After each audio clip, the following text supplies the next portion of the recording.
Governor Ron DeSantis recently declared that Florida will not adhere to the new advisory on gun violence issued by the U.S. Surgeon General, Dr. Vivek Murthy. DeSantis stands strong against recommendations from Murthy, who labeled gun violence as a public health crisis and proposed extensive measures to address it.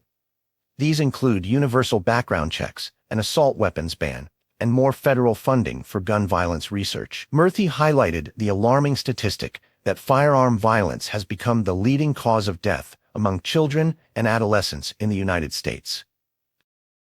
DeSantis, a staunch defender of the Second Amendment, denounced the advisory on social media, criticizing it as an attempt to infringe on constitutional rights. He likened it to public health measures during the COVID-19 pandemic, which he views as government overreach. Florida will not comply, he declared, underscoring his commitment to protecting citizens' rights to bear arms.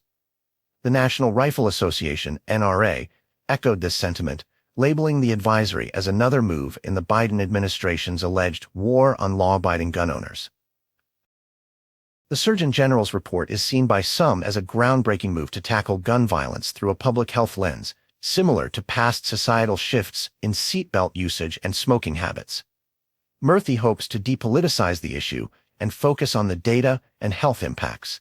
He argues that firearm violence not only directly harms individuals, but also creates widespread trauma and mental health problems within communities. However, many conservatives view such recommendations as an ineffective and exaggerated response to a deeply rooted issue in American society. They argue that the real problem lies in the reluctance to prosecute criminal behavior rather than in the widespread ownership of firearms. This perspective underscores a fundamental conflict in the debate, the balance between ensuring public safety and preserving individual freedoms. DeSantis's defiance isn't without its critics. Some gun safety advocates suggest that ignoring these recommendations puts communities at risk. They believe a comprehensive, data-driven approach is necessary to reduce firearm deaths, which have claimed more lives each year.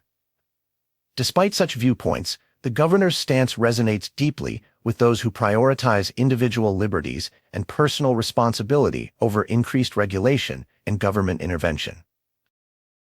In summary, the clash between DeSantis and Murthy's advisory demonstrates a larger, ongoing debate about gun control in America. While some root for stricter measures to curb gun violence, others see these as unconstitutional infringements. As this narrative unfolds, it remains to be seen if common ground can be found to address the rising tide of firearm-related incidents while honoring the nation's long-cherished rights.